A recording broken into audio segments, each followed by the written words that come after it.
Convido-vos a abrirmos nossas Bíblias no segundo livro dos Reis, capítulo 9, versos 1 a 13, dando continuidade à nossa série de estudos no segundo livro dos Reis. Se você tem uma Bíblia, abra no segundo livro dos Reis, capítulo 9. Se você nos visita, saiba que é nosso costume fazer pregações bíblicas de forma sequencial e expositiva.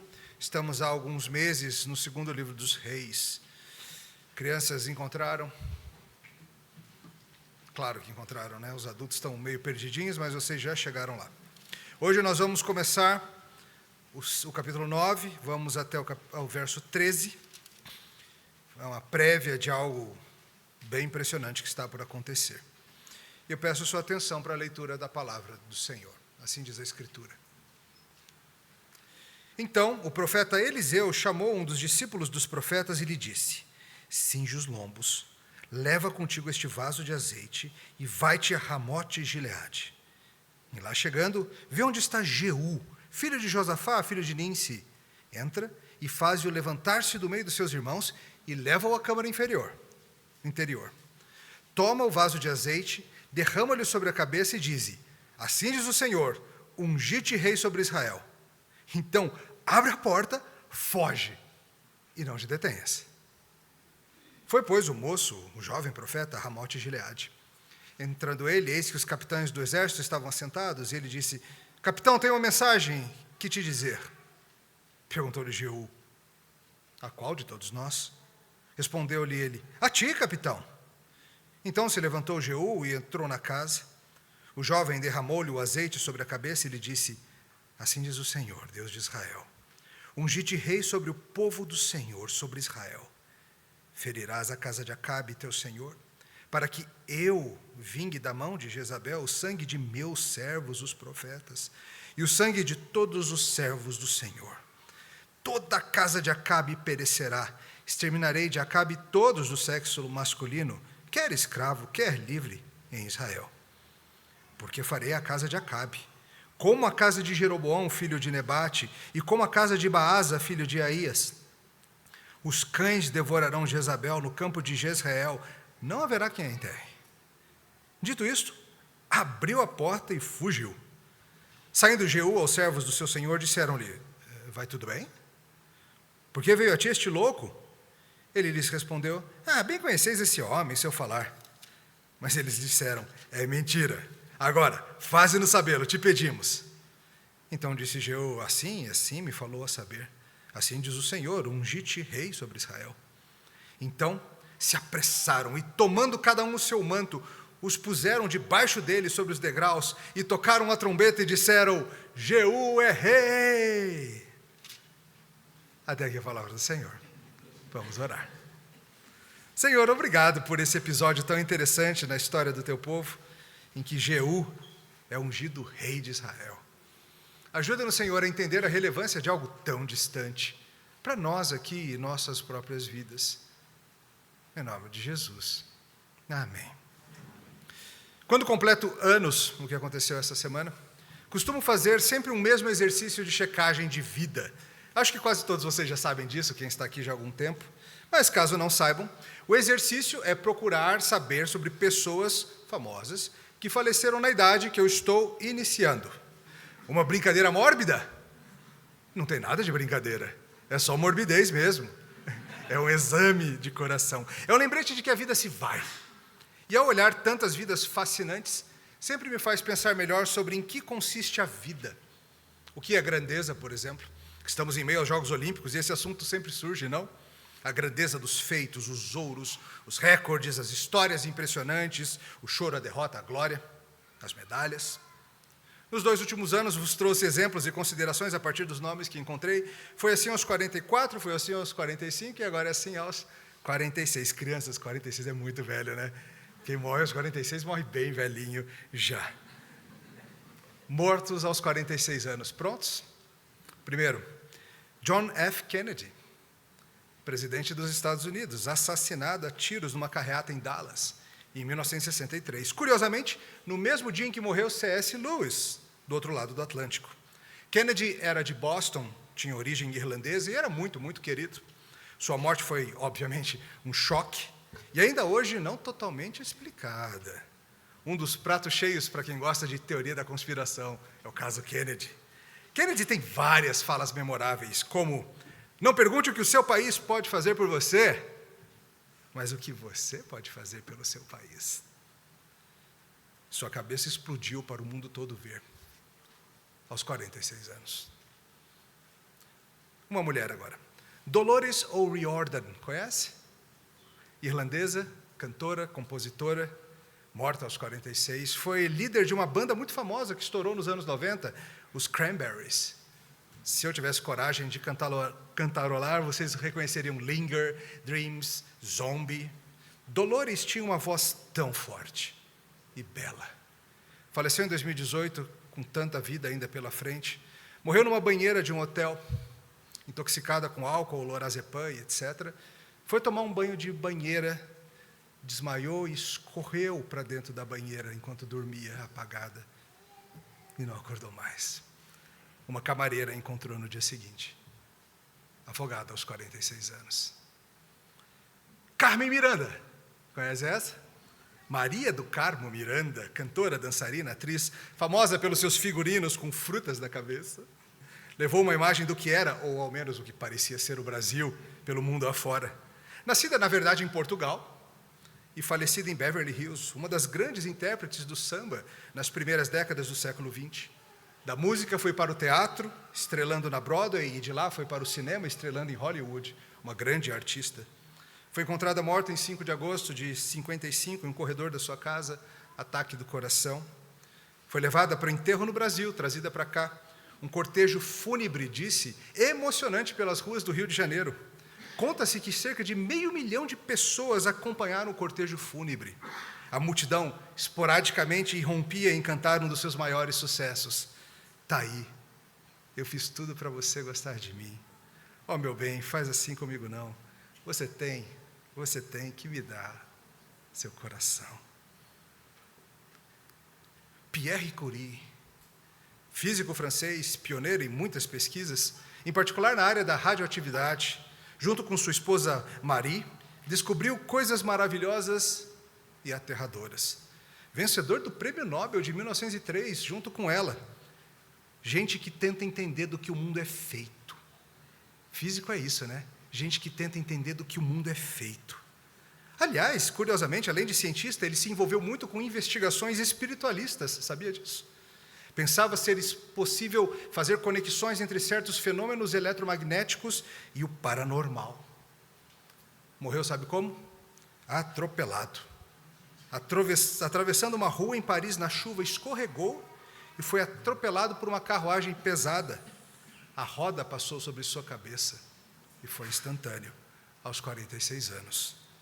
Provavelmente não demoraria muito para morrer por radiação depois da exposição diversa a elementos radioativos sem proteções adequadas. Foi o que aconteceu com sua esposa Marie, também com sua filha Irene e com seu marido dela, Frederic. Seu corpo está na cripta do Panteão, em Paris. Você pode visitar quando for para lá. Mais um. Philip Seymour Hoffman, conhece esse? Ator norte-americano, ator de teatro, televisão e cinema. Filmes como O Grande Lebowski, Quase Famosos, Missão Impossível, O Talentoso Mr. Ripley, Cold Mountain. Venceu o Oscar de melhor ator em 2005 por Capote. Que ator, um camaleão. Enquanto filmava uma sequência de Jogos Vorazes, foi encontrado morto em seu quarto em Nova York. Encontraram seu corpo no apartamento, cheio de heroína e outras medicações tarja preta. Foi encontrado com uma seringa no braço. Seu sangue revelou um coquetel maldito de substâncias incluindo heroína, cocaína, anfetaminas e outras coisas. Aos 46 anos, um dos melhores atores dessa geração. Mais um? Oscar Wilde. Escritor irlandês, autor de romances, de teatro, de poesia, famoso por obras como O Retrato de Dorian Gray, uma história sobre no que consiste a vida. Na busca pela beleza? No hedonismo? Oscar Wilde faleceu aos 46 com meningite. Eram os idos de 1900. Esse homem é cheio de frases memoráveis. Eu encontrei cada uma. Uma delas é: todos estamos na sarjeta, mas alguns de nós estão olhando para as estrelas. Ou então, todo o coração foi criado para ser partido. Dói, né? Conhece essa dor? Claro que conhece. Morto aos 46. George Orwell, famoso escritor de obras como A Revolução dos Bichos, 1984, obras que toda hora aparecem, né? Toda hora alguém fala, isso aí é o que Orwell já tinha dito que ia acontecer. Todo mundo chama Orwell como um profeta do nosso tempo. Seja qual for o seu espectro político, você usa Orwell a seu favor. Nascido na Índia britânica, escreveu obras que se provam perturbadoramente atuais e em todos os tempos. Porque parece que Orwell entendeu algo sobre a maldade do coração humana, sobre as suas reais intenções. E claro, isso sempre é um choque para o mundo ingênuo. Morto aos 46 anos de tuberculose. Às vezes a gente acha que esses caras viveram mais, né?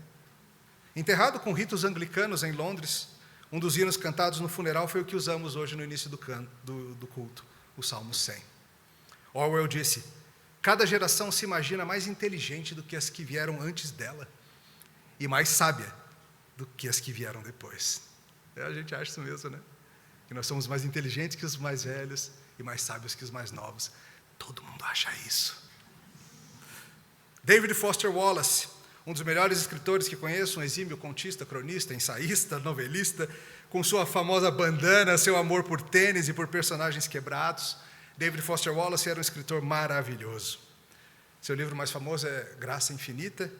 Lutou terrivelmente contra a depressão, contra o abuso de substâncias, famosíssimo por um discurso de formatura chamado Isto é Água, que eu já usei em sermões passados, onde ele fala sobre a não existência do ateísmo, sobre a idolatria, sobre a dureza do que é ser um humano. Morreu em 2008, pela própria mão, em dias difíceis, enforcamento. Certa vez David disse, eu tive uma crise de meia-idade aos 20 anos, o que provavelmente não é um bom agouro para a minha longevidade. Morto aos 46. Albert Camus, escritor, jornalista, filósofo franco-argelino, Prêmio Nobel de Literatura em 1957. Obras famosas como A Peste, O Estrangeiro, morreu aos 46 num acidente de carro. Ele escreveu, não ande na minha frente, eu posso não seguir. Não ande atrás de mim, eu posso não liderar.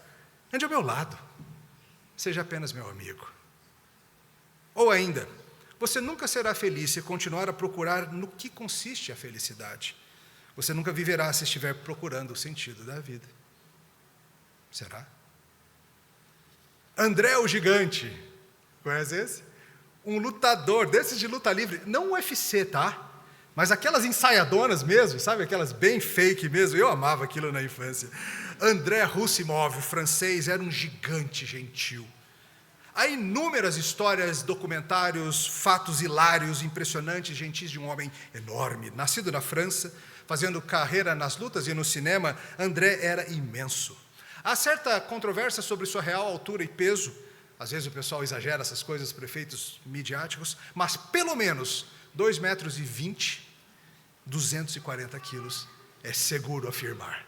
Talvez mais do que isso. André certa vez disse, eu sei que eu comi mais comida boa, bebi mais cerveja e vinho fino, tive mais amigos e vi mais do mundo do que a maioria dos homens jamais verá. Será esse o resumo de uma boa vida? Morreu quando o seu enorme coração parou, aos 46. Tá, mais um, só mais um.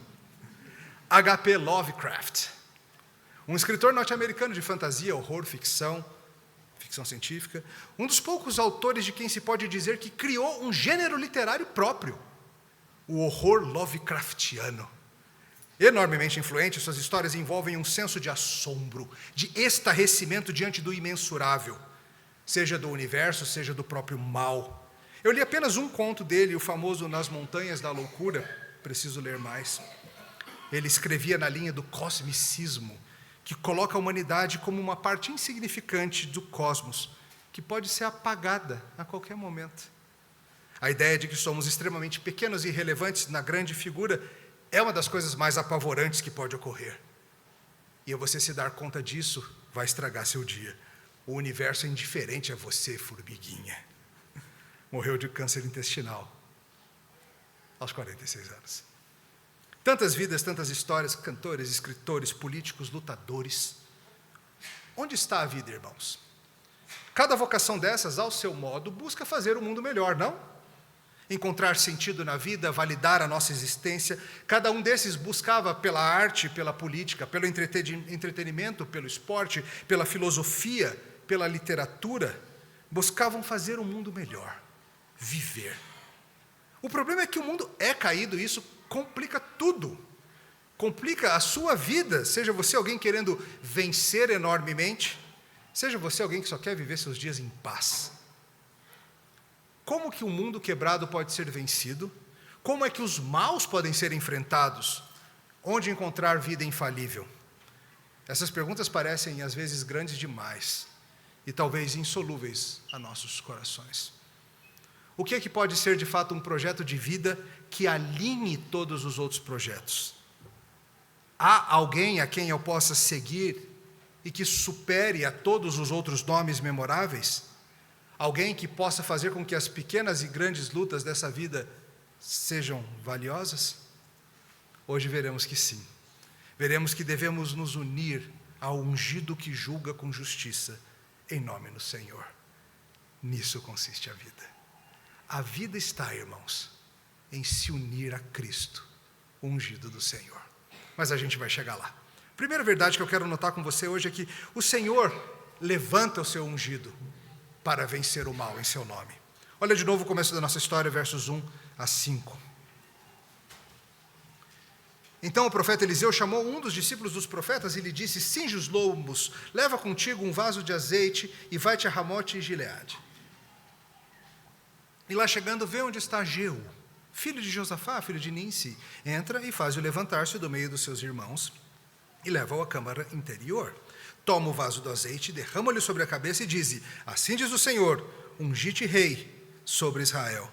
Então abre a porta, foge e não te detenhas. Foi, pois, o moço, o jovem profeta, a Ramote e Gileade. No último sermão vimos coisas interessantes e tristes acontecendo. Acompanhamos a triste história do mal, da casa de Acabe, nas suas maldades, e infelizmente vimos que o câncer do pecado estava se espalhando para o reino do sul. Após um casamento mal pensado, o sul, Judá, estava seguindo na mesma apostasia do norte. Vimos a história e vimos o rei de Judá, chamado Jorão, casou-se com Atalia, filha de Acabe, e Jezabel, a mestre das maldades. E por causa disso, tudo mudou. Tudo mudou. O rei de Judá se casou com uma mulher perversa e seu coração foi corrompido. Oscar Wilde, morto aos 46 anos, certa vez disse: mulheres foram feitas para ser amadas, não para ser entendidas. Esse homem amava Jezabel e seu filho, e o outro amou Atalia, mas provavelmente mal a compreendiam. E ao não compreenderem o que acontecia nas suas vidas, seus corações foram para a idolatria. Acasias faz o mesmo depois, quando morre seu pai. E o Senhor longanimamente vai permitindo que andassem assim por um longo tempo, lhes dando ampla oportunidade de arrependimento. Porém, rei do norte, rei do sul, seguiram na direção da idolatria. E parece que os maus estão vencendo. Pessoas fazendo todo tipo de maldade, parecendo prevalecer. Será que vai ficar nisso mesmo? A gente tende a achar que sim. Nós podemos facilmente ter uma postura um tanto cética e até mesmo cínica quanto à vida. A gente olha o mal para todo lado e a gente fala assim: cara, o mal é assombroso. O mal parece todo poderoso. Nós somos formigas diante disso tudo. H.P. Lovecraft, morto aos 46 anos, em suas impressionantes histórias de horror, criou obras em que o homem se depara com isso, com um mal maior do que sua capacidade de entender, quanto mais enfrentar. E ele dizia: a emoção mais antiga e forte da humanidade é o medo. E o tipo mais antigo e forte de medo é o medo do desconhecido. E de fato, o mundo é apavorante. Tantas vezes nos vemos perplexos diante daquilo que a gente não sabe que vem. E a gente olha e na história bíblica, os reinos do norte e do sul não param de fazer maldade. Antes era só o do norte, agora o do sul está junto, o mal está se alastrando. O que vai ser de nós? Ah, sim, em Israel e Judá, homens e mulheres que amam o Senhor, mas o que vai ser de nós, Senhor? O Senhor, contudo, estava agindo. O que poderiam meras pessoas comuns contra reis e rainhas? O que podem bons contra enormemente malvados? Mas o Senhor nos deu um fiapo de esperança no final da última história. Numa batalha contra os sírios, o Senhor se valeu de Azael da Síria, lembra dele? Para ferir o rei de Israel, que foi assim se recuperar lá em Jezreel da ferida.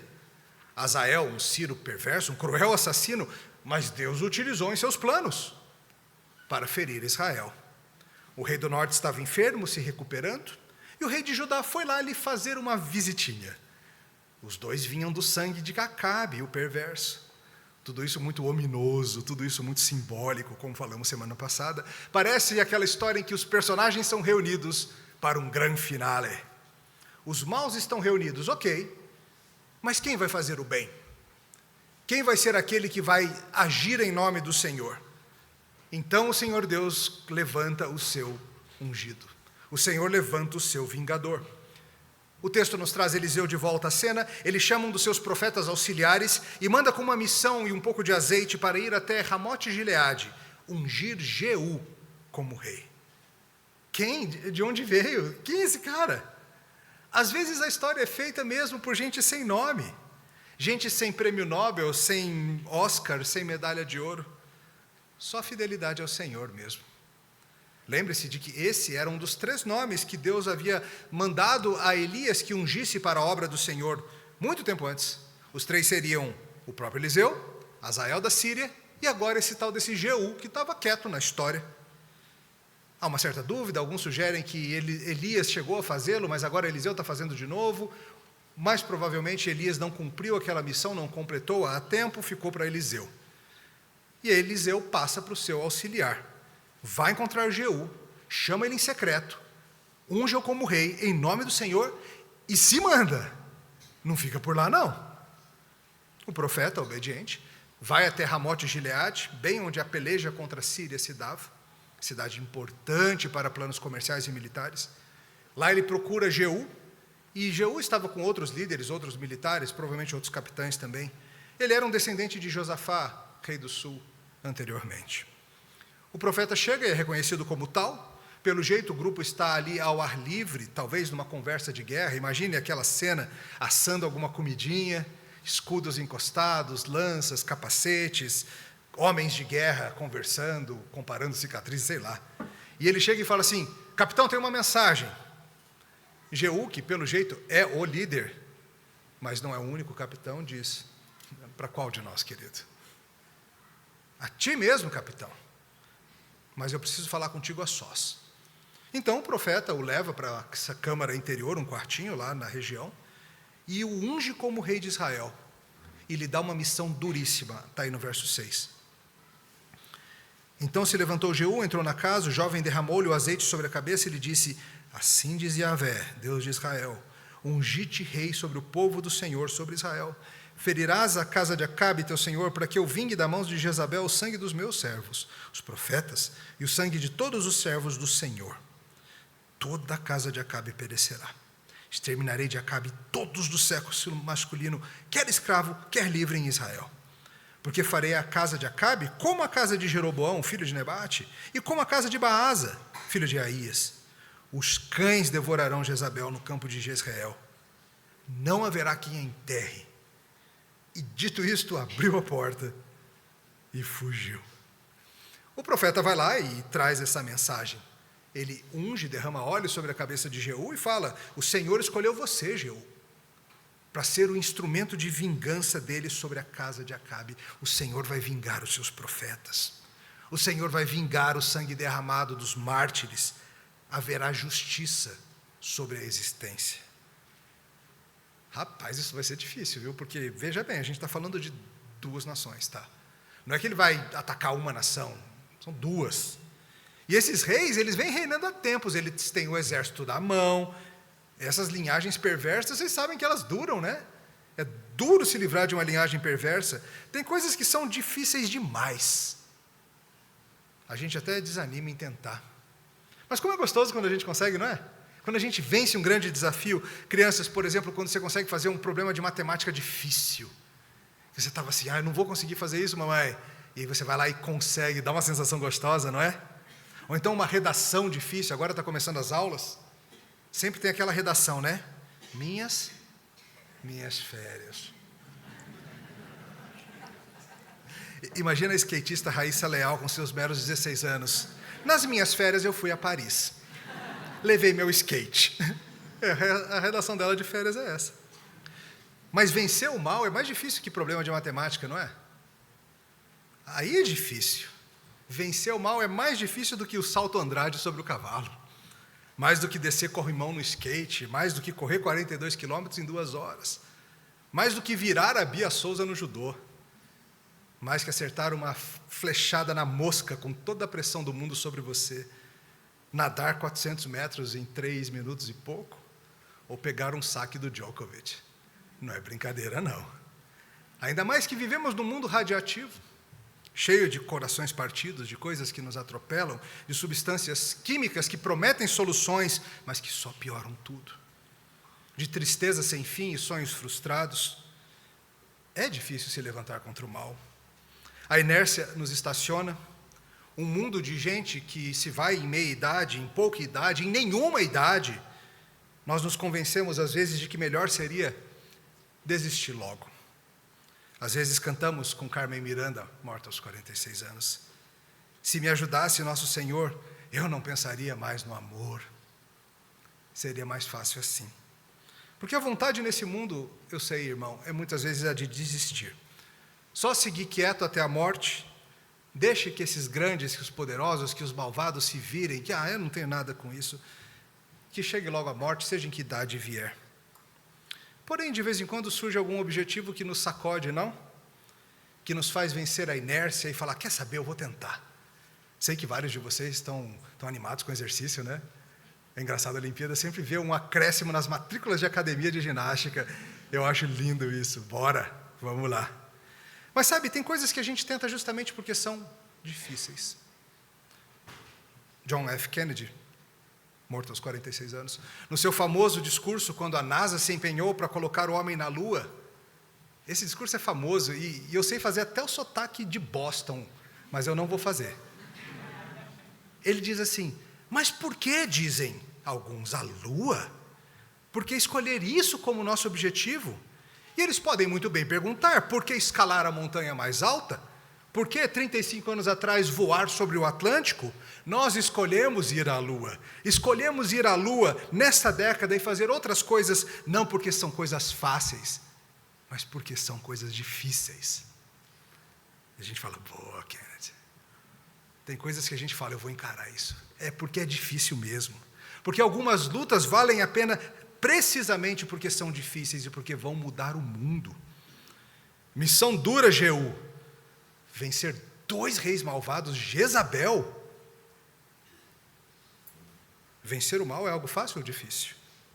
Veja, se isso der certo, vai acabar a linhagem perversa de Acabe, vai haver uma descontinuidade na linhagem. Jeú não é um descendente dos reis omritas, a linhagem, a dinastia omrita. Se isso funcionar, a gente vai mudar tudo em Israel. Espera-se. O Senhor disse lá atrás que essa turma um dia seria extirpada. E o Senhor é que vai fazer isso, verso 7, outros versos falam, eu farei isso, meu instrumento de vingança, meus profetas, meus servos, diz o Senhor. O Senhor é quem cuida do sangue dos mártires. Comentaristas bem lembram de Deuteronômio 32, louvai, ó nações, o seu povo, porque o Senhor vingará o sangue dos seus servos. O Senhor tomará a vingança dos seus adversários e fará expiação pela terra do seu povo. Ou o texto que nós lemos hoje, de Apocalipse, os mártires clamando, pedindo, Senhor, até quando? Jeú é ungido para ser rei e tem uma dura missão, trazer o juízo do Senhor sobre a temível casa de Acabe. E essa turma merece, viu? Como Philip Ryken bem diz, se há um casal real que mereceu a ira de Deus, foi Acabe e Jezabel, que eram idólatras gananciosos, cruéis e cheios de intriga. Acabe e Jezabel se voltaram de Deus para adorar a Baal, mataram os profetas de Deus, confiscaram propriedade que não pertencia a eles, fizeram planos para acabar com Elias, fizeram aquele esquema perverso para assassinar Nabote e roubar a sua vinha, perseguiram sistematicamente aqueles que traziam a palavra do Senhor, idolatria institucionalizada. Essa turma merecia sim. E agora o Senhor levanta um ungido, um Messias. Jeú é um tipo de Messias, é isso que significa ungido, que vem para vingar o sangue dos inocentes. Como Peter Leithart bem coloca, ele é um dos 3 cavaleiros do Apocalipse Omrita. 3 levantados por Deus para pôr um fim à linhagem perversa de Omri. Eliseu, Azael e agora Jeú. Ele é um instrumento, mas a vingança pertence ao Senhor. E ele diz, vai ser que nem foi com a casa de Jeroboão e a casa de Baasa. Lembra disso? Às vezes a gente lê essas coisas e fica assim, quem que são esses mesmos? Jeroboão, lembrando, foi o primeiro rei do norte, aquele que partiu o reino. Lembre-se de que ele levou Israel rumo à falsa religião, ordenou sacerdotes espúrios, criou templos alternativos, perverteu o verdadeiro serviço ao Senhor. E como acabou? 1 Reis 14, morreu violentamente, conforme disseram um profeta. Sua linhagem se foi também, não ficou no trono. Morreu seu filho também. O Senhor cortou aquela linhagem. E o tal do Baasa, algo parecido, assumiu o trono numa conspiração, assassinando um homem chamado Nadab. Ao assumir, exterminou a descendência de Jeroboão e teve o mesmo fim. E ele diz, vai ser assim com a casa de Acabe. Tá, Acabe já morreu a essa altura, mas Jezabel está viva. E ela? Vocês viram? Vai ser devorada pelos cachorros. Nem enterro vai ter. Uou, será mesmo? Será? Porque a gente ouve falar de que o mal vai ter o seu dia e tal, e a gente fica, tantas vezes o mal, não tem dia nenhum, né? A gente fica meio desconfiado, mas a palavra do Senhor veio e a palavra do Senhor disse, o ungido do Senhor fará justiça, à semelhança do que o Senhor já vem fazendo. Porém, é o que tudo indica de forma ainda mais espetacular. E nisso, o profeta se manda. Jeú não buscou isso, mas foi chamado para ser um gigante em Israel. Algo como um novo Davi, embora não seja da linhagem de Davi. Davi era um gigante da fé, que venceu um gigante literal. Gigante como André, o gigante. Há pessoas que são assim, enormes, mortos aos 46 anos. André olhava todos vocês de cima. Gigantes estão para todo lado, e a gente tem visto eles na televisão, não tem? Esportistas tendem a ser grandes aos nossos olhos. Aliás, sempre que chego a Olimpíadas, eu me lembro de uma campanha comercial dos Jogos de 2000 em Sydney. Eram vários clipes belíssimos, muito bem feitos, dessas cenas olímpicas. Gente nadando, gente pulando, gente girando, gente batendo em bola, essas coisas lindas que o corpo humano é capaz de fazer, o corpo feito de modo assombrosamente maravilhoso pelo Senhor. E tinha um videotape chamado Gigante. O clipe era narrado por Robin Williams, lembra dele? Morto aos 63 anos, e dizia assim, ser um gigante, essa sempre foi a nossa paixão, esse desejo de ser um gigante, não ficar em cima dos ombros de alguém, ou ter como como amigo, embora essas sejam coisas afortunadas, mas ser um. Gigantes pisam sobre barreiras que parecem intermináveis, conquistam montanhas que parecem intransponíveis. Gigantes se elevam acima do medo, triunfam sobre a dor, se esforçam e inspiram outros. Ser um gigante, fazer coisas gigantes, dar passos gigantes, mover o mundo para frente. É bonito. Mas quando a gente olha no espelho, a gente vê que você nem alcança o teu pé, você vai fazer manobra olímpica girando. Você de bicicleta mais lento do que o Caio marchando. Como que vai ser isso? Nós não somos gigantes. A gente vê as Olimpíadas e a gente vê gigantes, alguns de 1,30 m de altura, outros de 150 quilos, mas nenhum de nós, irmãos, sejamos realistas, nenhum de nós aqui parece-me muito próximo de ganhar um Oscar, ou um Nobel, ou uma medalhinha olímpica, parece? Nós não seremos gigantes impressionantes. Nenhum de nós estará em listas de famosos mortos quando alguém se der ao trabalho de pesquisar daqui a 200 anos. Presidentes, grandes desportistas, escritores ou artistas. Mas atenção, tem algo que pode mudar a tua história. Tem algo que vai mudar tudo. É o nosso segundo ponto. Creia no ungido do Senhor e o honre como ele merece, e você será salvo. É o que vem do verso 11 em diante. Saindo Jeú aos servos do seu senhor, disseram-lhe, vai tudo bem?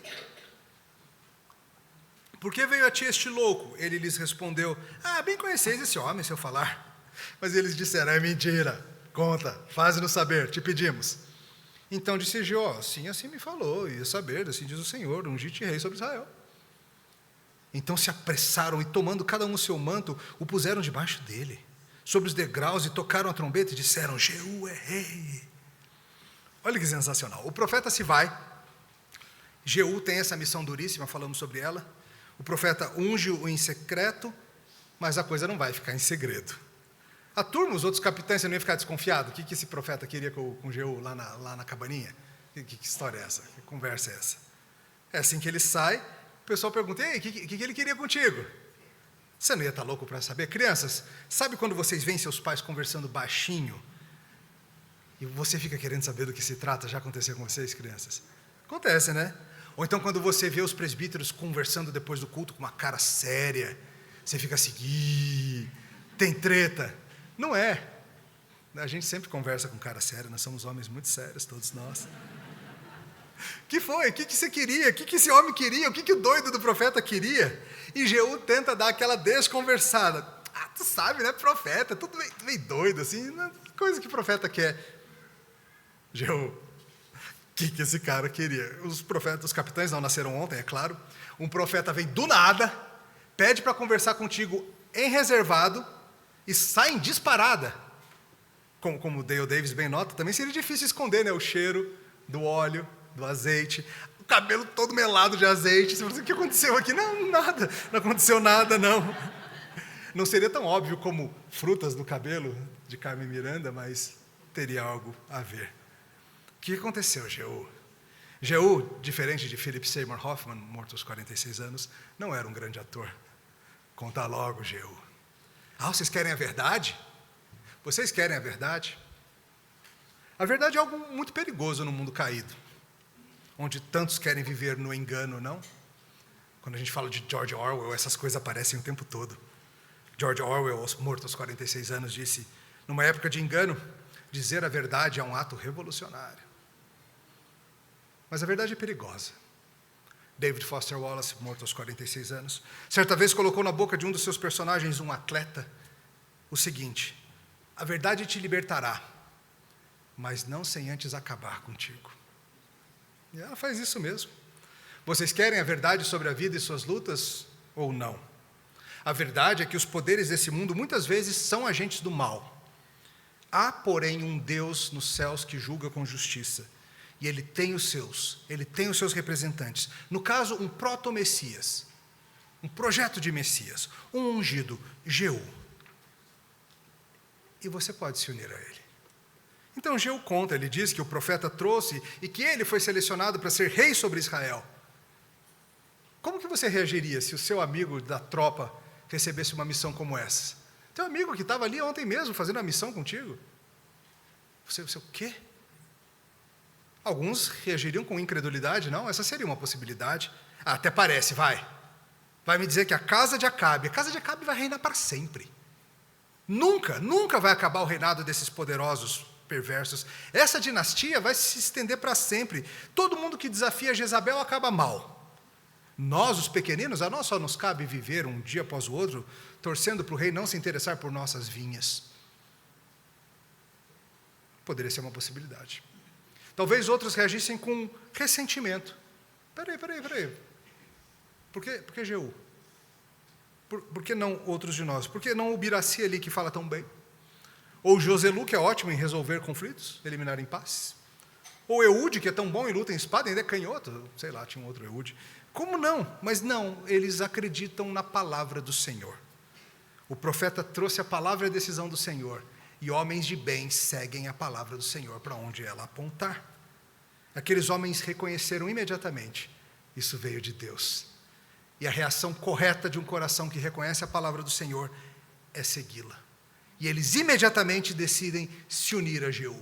Eles poderiam ter ido para um outro caminho, que era o de rapidamente fazer chegar lá no palácio a notícia de que tem alguém que vai se levantar contra o rei. Quem sabe você não fica bem com o rei, não é verdade? Você contou lá, falou de uma conspiração e tal, quem sabe sobra um ministério, uma secretaria importante para você. Mas não, isso é perigoso. Se unir a Jeú é perigosíssimo. Implicará em riscos, possivelmente na morte e na ira de Jezabel. Você queria estar na lista negra de Jezabel? a mestre das maldades. Mas é ungido do Senhor, né?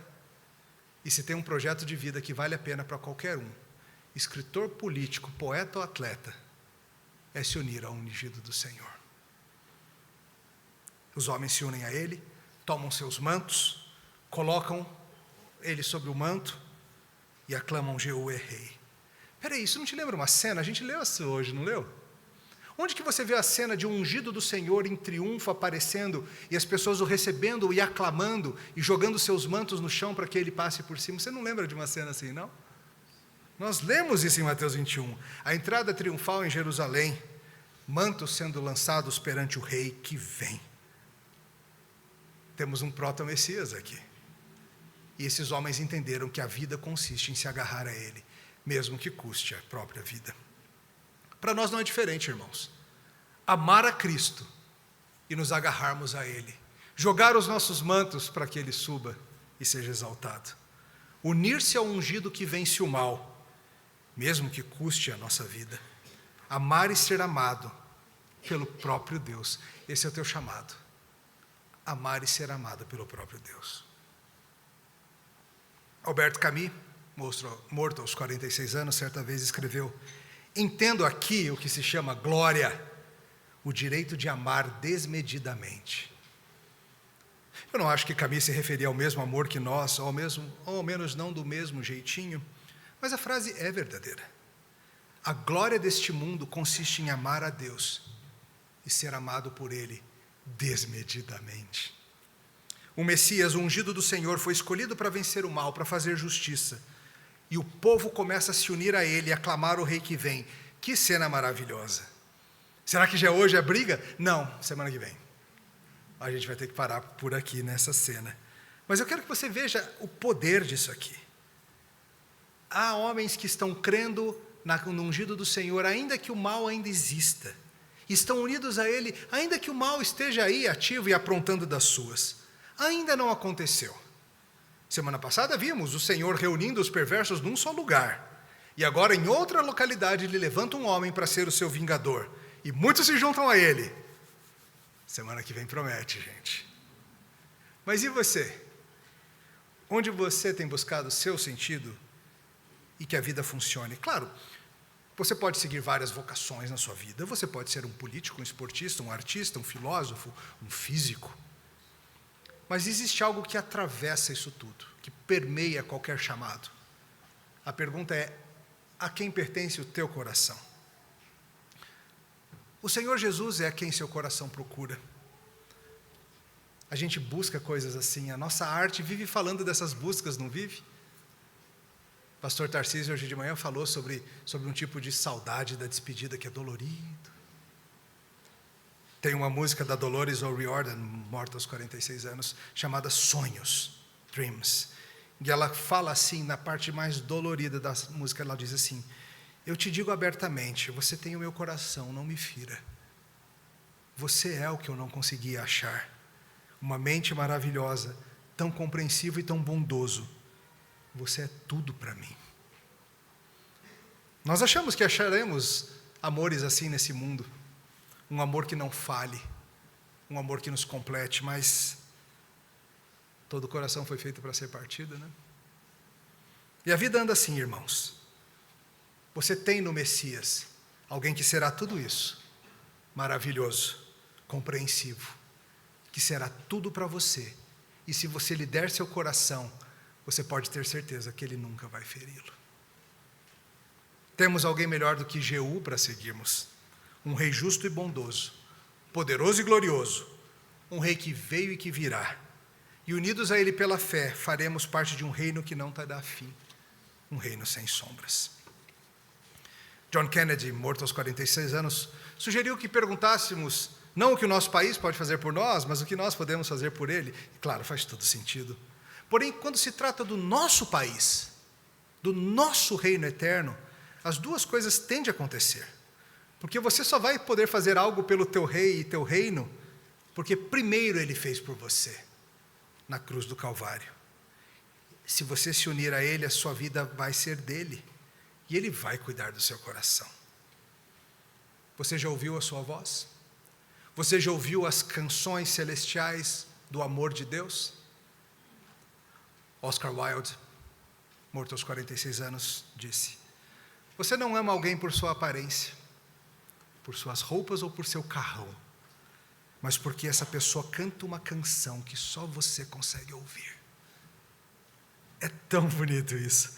Você ouve a canção de Jesus Cristo? Você o ama? Todos nós um dia iremos, irmãos, seremos levados do mundo quebrado pela morte que entrou nesse mundo com pecado. Alguns irão por bala, outros por radiação. Uns por meningite, outros pela própria mão. Uns atropelados, outros em banheiras. Uns como mártires, outros com simples tuberculoses, e outros lhes falha o coração. O mundo caiu, o mundo foi quebrado por Adão. A morte e o mal nos pegarão. Oscar Wilde, morto aos 46 anos, bem nos falou que viver é a coisa mais rara do mundo. A maioria das pessoas existe, apenas isso.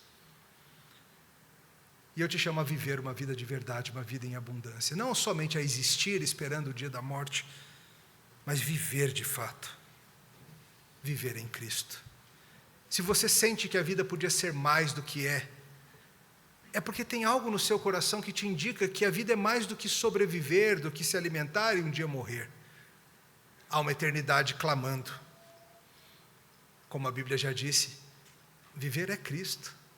E se você vive em Cristo, morrer é lucro. Há uma saída, e ela é a mesma para todos. Seja você um vencedor do prêmio Nobel, seja você alguém que mal completou as provas de alfabetização. Tenha você um Oscar ou uma medalha olímpica, seja você um gigante, seja você como eu, um anão. Tenha você ido à Lua, sido estrela de Hollywood, desfilado em carro aberto, ou emocionado milhões de pessoas com sua escrita, você vai morrer. Mas do mesmo jeito que o primeiro homem trouxe a morte ao mundo, o novo Adão te oferece hoje de mão aberta um caminho para sair dela. Seja quem você for. Oscar Wilde, morto aos 46, disse: todo santo tem um passado e todo pecador tem um futuro. Sim, e o seu futuro depende de agarrar-se a Jesus ou não. Queremos ver os gigantes, por isso assistimos Jogos Olímpicos. Queremos ver a vitória, o mais forte, o mais alto, o mais rápido. Porém, às vezes, uma vitória que é uma derrota que é uma vitória, nos emociona de um jeito especial. Um dos melhores momentos até agora dos Jogos foi da italiana Odete Giuffrida, que emocionou a muitos após perder uma luta. Você viu isso, não viu? Após perder para a brasileira Larissa Pimenta no judô, a Odete, perdedora, foi falar com a brasileira vencedora, que ajoelhada não conseguia conter a emoção. A perdedora, que veio a conhecer o Senhor por meio da ganhadora, falou para ela: levanta e dá glória a Deus. E sabe, irmãos, a real luta acontece aqui dentro. Por quem você vive? Por Ele ou por um falso Deus? Nós somos um povo que conhece derrota. A derrota da cruz, o rei que tropeçou até o seu trono, como cantamos. Mas depende, claro, de como você olha. Eu te chamo hoje a levantar-se e dar glória a Deus. Quando perder a sua vida, irmão, você encontrará para sempre. E ao reconhecer isso, você estará no caminho do triunfo eterno. Aleluia. Vamos orar. Louvado seja, Senhor, pelo triunfo de Jesus Cristo, morto aos 30 e poucos anos e ressurreto para sempre. No nome dele nós te louvamos. Toma nossas vidas, seja tudo em nós, Senhor. Cada um de nós tem suas vocações, suas lutas. Cada um de nós vivencia seus dramas e seus apertos. Cada um de nós tem lutado contra o mal aqui dentro, o mal do exterior. Temos desanimado às vezes, Senhor. Temos perdido algumas lutas, Senhor. Ajuda-nos, Senhor, a, unidos ao Teu Messias, nos erguermos e darmos glória a Ele. Tem os nossos mantos, Senhor. tens nossas vidas, tens nossos corações.